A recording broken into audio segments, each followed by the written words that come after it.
देश का सबसे बड़ा सार्वजनिक ब्रॉडकास्ट चैनल अब केवल मोदी के इशारों पर नहीं, सरकार का पिट्ठू बन जाएगा और सरकार से जुड़ी खबरें कुछ ऐसे दिखाएगा जो सभी गोदी चैनल्स दिखाते। तो आखिर दूरदर्शन कैसे बन गया गोदी और कैसे कैसे पत्रकार के साथ साठगांठ करके अब नफरत फैलाने का काम किया जाएगा, ये आपको इस वीडियो में बताएंगे। नमस्कार, मैं हूं मेघा हिंदुस्तानी और आपने देखना शुरू कर दिया है देश नीति। वीडियो को अंत तक जरूर देखिए क्योंकि आपको वीडियो के अंत तक सब कुछ समझ आ जाएगा कि कैसे दूरदर्शन भी अब उन गोदी मीडिया का हिस्सा बन चुका है और उन पत्रकारों के साथ जो तिहाड़ का यात्रा करके आ चुके हैं, वो भी 2 बार जेल जा चुके हैं अपनी गलती और झूठी मूठी रिपोर्टिंग की वजह से मिस इन्फॉर्मेशन फैलाने के लिए, और कैसे उनके साथ ये साठगांठ के बाद अब सरकार का पिट्ठू बन चुका है दूरदर्शन। सबसे पहले आपको बताते हैं कि पूरा मामला है क्या। दरअसल पत्रकार सुधीर चौधरी 2 बार जेल जा चुके हैं, पहले 2008 में, फिर 2012 में। पहली बार उन्होंने जेल की यात्रा इसलिए की क्योंकि एक बेचारी गरीब महिला जो शिक्षिका थी, उन्हें बैड लाइट में मीडिया ट्रायल करके दिखाया जाता है कि अरे ये तो सेक्स रैकेट चलाती थी। जब छानबीन होती है और महिला दोषी नहीं पाई जाती है तो सुधीर चौधरी के गलत बयानबाजी और रिपोर्टिंग की वजह से उन्हें जेल की यात्रा तय करनी पड़ती है। लेकिन इतना काफी नहीं था। एक बार गलती करने के बाद इंसान सीखता है, समझदार इंसान तो अपनी गलतियों से ही सीखता है। लेकिन शायद सुधीर चौधरी में समझदारी की कमी है, लेकिन सबसे ज्यादा समझदारी की कमी तो उन चैनल्स में है जो एक जेल जाने वाले पत्रकार अपनी गलत हरकतें, गलत रिपोर्टिंग की वजह से जेल जाने वाले पत्रकारों को दूसरा मौका देते हैं। अब देखिए, जी न्यूज ने उन्हें उनकी गलती माफ करते हुए, या यूं कहूं कि ये बात जानते हुए कि मिस इन्फॉर्मेशन फैलाने का काम सुधीर चौधरी जैसे पत्रकार ने किया है, उन्हें दूसरा मौका दिया जाता है। और दूसरे मौके पर सुधीर चौधरी एक कदम और चल देते हैं और इस बार उन्होंने जो हरकत की है उसकी वजह से उन्हें तिहाड़ जेल, जिस जेल को सबसे बड़ा और सबसे भयानक जेलों में से माना जाता है, उन जेल का सफर करना पड़ता है। अब आप पूछेंगे कि ऐसा क्या हो गया जिसकी वजह से तिहाड़ की यात्रा करनी पड़ गई। तो दरअसल जिंदल ग्रुप जो है उससे 100 करोड़ रुपए एक्सटॉर्ट करने के फिराक में सुधीर चौधरी थे, जिसकी वजह से जिंदल ग्रुप ने सुधीर चौधरी और चैनल के खिलाफ शिकायत दर्ज की। मामला आगे बढ़ा तो दोषी पाए गए सुधीर चौधरी, तो उन्हें तिहाड़ जेल का सफर तय करना पड़ा। बावजूद इसके इस सभी आरोपों से जब उन्हें हटा दिया जाता है या बचाने का काम किया जाता है, और वो भी आप समझ सकते हैं कि लगातार प्रो बीजेपी रिपोर्टिंग करने की वजह से उन्हें आश्रय मिलता है, तो जी न्यूज क्विट करने के बाद वो एक नए प्रोग्राम के साथ आज तक में आ जाते हैं। अब इंडिया टुडे ग्रुप कैसे भूल जाए कि 2011 और 2008 में 2 मर्तबा गलत संदेश पहुंचाने के आरोप में सुधीर चौधरी साबित भी गलत हुए और साथ ही उन्हें जेल मिली। बावजूद इसके इंडिया टुडे ग्रुप उन्हें मौका देता है। आज तक में अपना ब्लैक एंड व्हाइट परोसते हैं, पहले जी न्यूज में डीएनए परोसते थे और डीएनए के नाम पे नफरत फैलाते थे।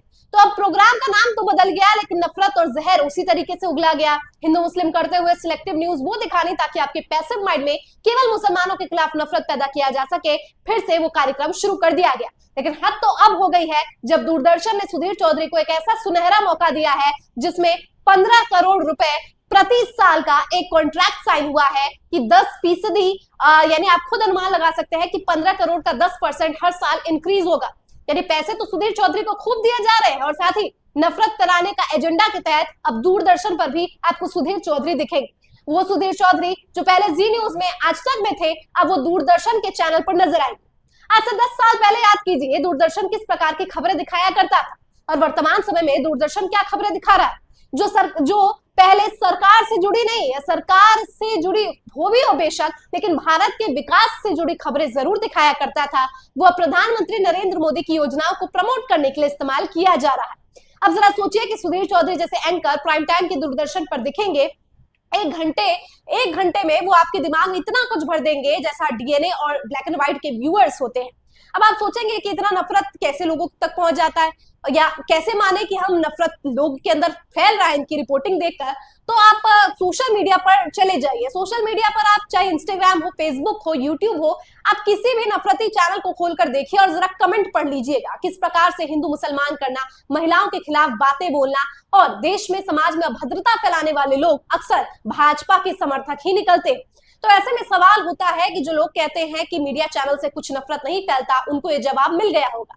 लेकिन सबसे बड़ा सवाल है कि दूरदर्शन को जब उनका पूरा इतिहास पता है सुधीर चौधरी का, तो आखिर क्या मजबूरी रह गई कि सुधीर चौधरी जैसे तिहाड़ी व्यक्ति को जो 2 बार जेल भी जा चुका है, नफरत फैलाता है, मीडिया ट्रायल करता है और क्या कुछ नहीं करता है, उसे यहाँ पर 1 साल का कॉन्ट्रैक्ट दे दिया गया। क्या देश में पत्रकारों की कमी हो गई, या पत्रकारों की कमी तो नहीं है, लेकिन पत्रकारिता का दमन जरूर घुट रहा है और इस वजह से जो अच्छे पत्रकार है, सच्चे पत्रकार है, वो टीवी की दुनिया से कब का अलविदा कह चुके, और जो नफरती पत्रकार है, जो देश में आग लगाने का काम करते हैं, उनको आप अक्सर टीवी चैनल्स पर प्राइम टाइम होस्ट करते हुए देखेंगे, टीवी डिबेट्स में जज बनते हुए देखेंगे, जो अक्सर जिनका झुकाव भाजपा की तरफ ज्यादा होता है। यूं कहूं कि उनका झुकाव ही भाजपा की तरफ होता है, इसलिए उन्हें एंकर के रूप में लाया जाता है, प्रस्तुत किया जाता है। यानी मकसद साफ है कि दूरदर्शन अब जी न्यूज और आज तक जैसे चैनल्स की आड़ में आगे बढ़ रही है। टीआरपी की लाइन ने अब इनको भी पीछे नहीं रखा है। अभी हमने कुछ दिन पहले खबर देखी थी, कुछ महीने पहले खबर देखी कि एनडीटीवी अब गोदी मीडिया की राह पर चल चुका है, शेयर्स बिक चुके हैं। और अब हालांकि मैंने आपको यह भी बताया था कि उन पर जो आरोप लगे थे उससे उन्हें बरी कर दिया गया है, लेकिन शेयर्स तो बिक गए हैं। तो एनडीटीवी का भी मोदाइनाइजेशन हो चुका है। अब मोदीनाइजेशन जो है वो अब दूरदर्शन का भी होने वाला है और अब सारे चैनल जो है वो सरकारी ही मिलेंगे। हालांकि मैं बताऊं, सरकारी से मतलब यहाँ पर प्राइवेट और गवर्नमेंट नहीं है, सरकारी मतलब कि सरकार के इशारों पर चलने वाले चैनल्स दिखेंगे। हालांकि प्राइवेटाइजेशन के इस दौर में प्राइवेट कंपनीज किसमें इन्वेस्ट करती है और उनका झुकाव किसकी तरफ है, उनके प्रॉफिट किसकी तरफ है, ये मायने रखता है। और वर्तमान में अंबानी अडानी ऐसे पूंजीपति है जिनके स्टेक सबसे ज्यादा मीडिया चैनल्स में है, और इनका झुकाव और प्रॉफिट किसकी तरफ है ये भी किससे नहीं छुपा। यानी एक बात तो साफ है कि अब किसी भी तरीके से आपको जो है निष्पक्षता तो छोड़िए, किसी भी तरीके का पैमाना पत्रकारिता वाला बिल्कुल भी नजर नहीं आएगा। आपकी क्या राय इस पूरी खबर पर कमेंट करके बताइए। मुझे दीजिए इजाजत, देखते रहिए देश नीति। धन्यवाद।